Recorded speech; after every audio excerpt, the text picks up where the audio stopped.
একটানা বৃষ্টিতে জলমগ্ন বিস্তীর্ণ এলাকা, তার পাশাপাশি নদ নদী খাল বিল সমস্ত জলে পরিপূর্ণ হয়ে গিয়েছে। নদী উপচে জল ঢুকেছে লোকালয়ে। পূর্ব বর্ধমানের রায়না ২ নম্বর ব্লকের আদমপুর এলাকার বিস্তীর্ণ অঞ্চল জলের নিচে চলে গিয়েছে। মুন্ডেশ্বরী নদী উপচে জল ঢুকছে হু হু করে, আর তার ফলে বানভাসী হয়ে গিয়েছে আদমপুর সহ সংলগ্ন এলাকা। ইতিমধ্যেই ওই এলাকার মানুষজনকে অন্যত্র সরিয়ে নিরাপদে রাখার ব্যবস্থা করা হয়েছে প্রশাসনের পক্ষ থেকে। পূর্ব বর্ধমানের জেলা শাসক সহ স্থানীয় এলাকার জনপ্রতিনিধিরা ওই এলাকা পরিদর্শন করে দুর্গত মানুষদের পাশে থাকার আশ্বাস দিয়েছেন। ত্রাণ সামগ্রীও পৌঁছে দেওয়া হয়েছে।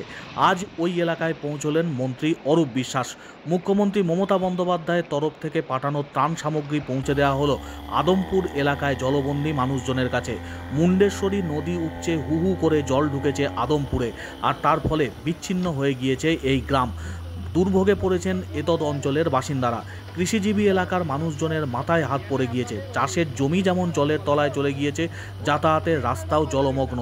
এক প্রকার জনবিচ্ছিন্ন হয়ে গিয়েছে আদমপুর গ্রাম। এই পরিস্থিতির মধ্যে দাঁড়িয়ে জলমগ্ন এলাকায় ত্রাণ পৌঁছে দিলেন নৌকা করে মন্ত্রী অরূপ বিশ্বাস। এছাড়াও এলাকার স্থানীয় জনপ্রতিনিধিরা উপস্থিত ছিলেন।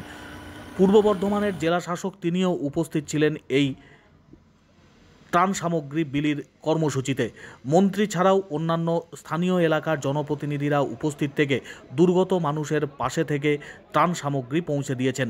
মুখ্যমন্ত্রী মমতা বন্দ্যোপাধ্যায়ের তরফ থেকে আদমপুর এলাকার মানুষের জন্য এই ত্রাণ সামগ্রী পাঠানো হয়েছে, এমনটাই জানিয়েছেন মন্ত্রী অরূপ বিশ্বাস। যে সমস্ত মানুষজন অত্যন্ত সমস্যার মধ্যে রয়েছেন তাদের পাশে থেকে ত্রাণ সামগ্রী পৌঁছে দেওয়া হয়েছে এলাকায়। আগামী দিনেও প্রশাসনের তরফ থেকে সমস্ত রকমের সহায়তা করা হবে বলে আশ্বাস দেওয়া হয়েছে। মুন্ডেশ্বরী নদী উপচে যেভাবে জলমগ্ন হয়ে গিয়েছে আদমপুর, চরম দুর্ভোগের মধ্যে রয়েছেন এতদ অঞ্চলের বাসিন্দারা। বিশেষত শিশু এবং বয়স্ক মানুষজন তারা দুর্ভোগের মধ্যে পড়েছেন।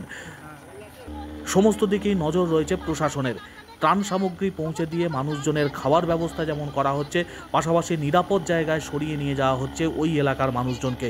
পরিস্থিতি স্বাভাবিক হলে তারপর অন্যান্য পদক্ষেপ গ্রহণ করা হবে প্রশাসনের তরফ থেকে বলে আশ্বাস দেওয়া হয়েছে। পূর্ব বর্ধমানের জেলা শাসক আয়েশা রানিয়ে মন্ত্রী অরূপ বিশ্বাস সহ অন্যান্য আধিকারিকরা যেমন উপস্থিত ছিলেন, স্থানীয় জনপ্রতিনিধিরা উপস্থিত ছিলেন। আগামী দিনেও পাশে থেকে সমস্ত রকমের পরিষেবা প্রদান করা হবে বলে আশ্বাস দেওয়া হয়েছে।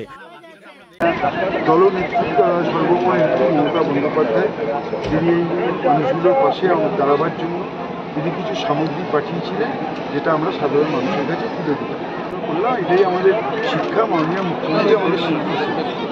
যেটা হচ্ছে যে ডিবিসি আজকে এতগুলো মানুষকে গৃহহীন করলো, আমাদের চাষের জমিকে নষ্ট করলো, আমাদের ধান নষ্ট করলো।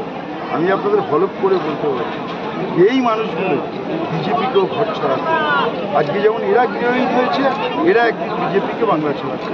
এটা আমি আপনাদের নিশ্চিত করে বলতে পারি। ডিবিসি ইচ্ছাকৃতভাবে, পরিকল্পিতভাবে বাংলার সর্বনাশ করছে, বাংলার গ্রাম বাংলার মানুষকে সর্বনাশ করছে, বাংলার মানুষকে গৃহহীন কি অবস্থার তরফ থেকে মাননীয় মুখ্যমন্ত্রীর নির্দেশে আমাদের ডিএম, এসপি, সমস্ত প্রশাসনিক আধিকারিকরা তারা যেভাবে সম্ভব, যতটা সম্ভব আমরা সেইভাবেই মানুষকে আমরা কমফোর্ট দেওয়ার চেষ্টা করছি। আমি প্রত্যেকের সঙ্গে ইন্ডিভিজুয়ালি কথা বললাম যে কোনো অসুবিধা আছে কিনা, প্রত্যেকে বললেন কোনো অসুবিধা নেই। আমি বললাম খাওয়া দাওয়া, সবাই বললেন খুব ভালো হয়েছে।